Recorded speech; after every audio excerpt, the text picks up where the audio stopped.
చూడండి మిత్రులారా, ఈ రోజు ఇన్వర్టర్ ఫిట్టింగ్ చేద్దాం. ఈ ఇన్వర్టర్ ఫిట్టింగ్ మీ ఇంట్లో మీరు చాలా సులభంగా ఏ విధంగా చేసుకోవాలో కూడా నేను చూపిస్తాను. చూడండి, ఈ ఛానల్ ఇంతవరకు సబ్స్క్రైబ్ చేసుకోకుంటే ముందుగా సబ్స్క్రైబ్ చేసుకోండి. అదే విధంగా పక్కనే ఉన్న బెల్ బటన్ ను ట్యాప్ చేసి ఆల్ అనే నోటిఫికేషన్ ఎంచుకోండి. నేను చేసిన ప్రతి ఒక్క వీడియో మీకు నోటిఫికేషన్ రూపంలో ముందుగా వస్తుంది. ఆమ్రాన్ కంపెనీ బ్యాటరీ, ఇది 130Ah బ్యాటరీ. చూడండి మీరు, ఇది 36 వారంటీలో ఉంది, 36 months వారంటీలో ఉంది.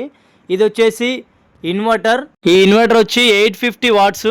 ఇక్కడ చూడొచ్చు మీరు, ఇది అన్బాక్సింగ్ కూడా ఇప్పుడే చేయడం జరుగుతుంది. ఇది వచ్చేసి ఇన్వర్టర్. ఇది ఇన్వర్టర్ కూడా ఆమ్రాన్ కంపెనీదే. చూడండి ఫ్రెండ్స్, ఇక్కడ ఇన్వర్టర్ ను మీరు గమనించినట్టయితే ఇక్కడ మనకు పవర్ ఆన్ ఆఫ్ బటన్ ఒకటి ఉంది. అదే విధంగా ఇండికేటర్లు కూడా ఉన్నాయి. ఇక్కడ ఛార్జింగ్, ఓవర్లోడ్, అదే విధంగా మెయిన్స్ చూడండి మీరు ఈ విధంగా ఉన్నాయి. ముందు సైడ్ చూసుకుంటే ఈ విధంగా ఉన్నాయి ఫ్రెండ్స్. అదే విధంగా ఈ పైన చూసుకుంటే టోల్ ఫ్రీ నెంబరు, అదేవిధంగా కొన్ని వారంటీ డీటెయిల్స్ ఉన్నట్టున్నాయి ఇక్కడ. తర్వాతకి ఇది battery friends. Inverter back side చూసుకున్నట్టయితే రెడ్ బ్లాక్ వైర్ కేబుల్ ఉన్నాయి. అవి బ్యాటరీ ఛార్జింగ్ అవ్వడానికి ఉపయోగపడుతుంది. అదే విధంగా బ్యాక్ సైడ్ ఇంకొకటి పవర్ అవుట్పుట్, ఇన్పుట్, అదే విధంగా కూలింగ్ ఫ్యాన్ కూడా ఉన్నది. ఈ మెయిన్స్ ఆన్ ఆఫ్ చేసుకోవడానికి ఒక MCB కూడా ఉన్నది ఫ్రెండ్స్. ఇక్కడ ఓవరాల్ గా ఈ ఇన్వర్టర్ బ్యాక్ సైడ్ ఉన్నాయి ఇవన్నీ. ఇక్కడ బ్యాటరీని చూసుకున్నట్టయితే బ్యాటరీకి ఉన్న ప్లస్ మైనస్ టెర్మినల్స్ ఇవి. ఇన్వర్టర్ నుండి బ్యాటరీ ఛార్జింగ్ అయ్యే కేబుల్లను ఇక్కడ మనం కనెక్షన్ ఇచ్చుకోవాలి. చూడండి, నేను కనెక్షన్ ఇచ్చి చూపిస్తాను.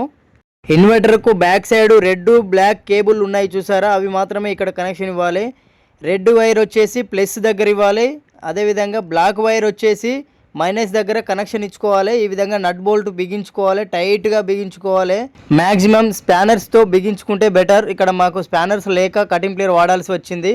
సో ఎంత గట్టిగా బిగిస్తే అంత స్పార్క్ రాకుండా ఉంటుంది. చూడండి ఫ్రెండ్స్, ఇది ఈ విధంగా టైట్గా బిగించుకున్న తర్వాతకి ఏం చేయాలో నేను చెప్తాను. మిత్రులారా, ఈ ఎలక్ట్రీషియన్ ప్లంబింగ్ ఛానల్ గురించి మీరు వెతుకుతున్నారా? అయితే ఈ ఛానల్ మీకు ఖచ్చితంగా ఉపయోగపడుతుంది. ముందుగా సబ్స్క్రైబ్ చేసుకోండి. ఎలక్ట్రీషియన్ ప్లంబింగ్ నేర్చుకునే మిత్రులారా, ఈ ఛానల్ మీకోసమే. గమనించండి, ఈ ఛానల్లో ప్రతిదీ బేసిక్స్ ఉంటాయి. ఈ పని గురించి మీకేం తెలియకపోయినా సరే ఒక్క నెల రోజులు ఈ ఛానల్ని ఫాలో అవ్వండి. పని మీకు ఆటోమేటిక్గా మీకు వర్క్ వస్తుంది. ఇది నా గ్యారంటీ. ఈ విధంగా ఇన్వర్టర్ నుండి బ్యాటరీ ఛార్జింగ్ అవ్వడానికి ఉన్న కేబుల్లను బిగించుకున్న తర్వాతకి ఇలా ఈ విధంగా మనకు బ్యాటరీలో ఉన్న పవర్ లోడ్ చూపిస్తుంది. మనకు బ్యాటరీ కూడా కొంతవరకు రన్ అవుతుంది కాబట్టి UPS అని ఆన్ అయింది. ఇక్కడ మీరు చూడొచ్చు, మెయిన్స్ ఆన్ అవ్వలేదు ఇంకా. ఇక్కడ చూడొచ్చు ఫ్రెండ్స్, ఇది ఇన్వర్టర్కి మనం డైరెక్ట్ పవర్ ఇవ్వలేదు. ఇప్పుడు డైరెక్ట్ పవర్ ఇవ్వాలనుకుంటే మనకి ఇక్కడ ఆల్రెడీ కేబుల్ ఇచ్చారు. ఈ కేబుల్ 3 పిన్ టాప్ను మనము పవర్లో పెట్టుకోవాలి, పవర్ సాకెట్లో. సో ఈ విధంగా పవర్ సాకెట్లో పెట్టుకున్న తర్వాతకి మనకి ఇక్కడ మెయిన్స్ అనేది ఆన్ అవుద్ది. చూడొచ్చు మీరు, స్విచ్ ఆన్ చేశాను.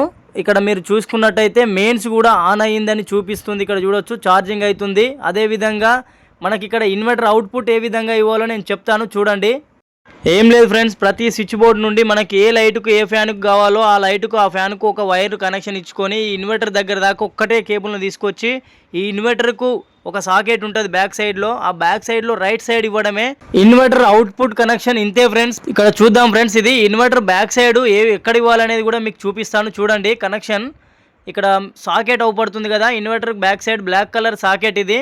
ఈ సాకెట్లో ఈ సింగిల్ వైర్ను రైట్ సైడ్ మాత్రమే ఇవ్వాలి. ఓకేనా ఫ్రెండ్స్, గుర్తుపెట్టుకోండి. ఫేస్ రైట్ సైడే ఇస్తాం కాబట్టి ఈ ఇన్వర్టర్ ఫేస్ కూడా మనం రైట్ సైడే ఇచ్చుకోవాలి. L అని ఉంది కదా, ఇక్కడ మాత్రమే ఇవ్వాలి. ఈ వీడియో మీకు అర్థమైంది అనుకుంటున్నాను. అర్థమైనా కాకపోయినా కామెంట్ మాత్రం చేయండి ఫ్రెండ్స్.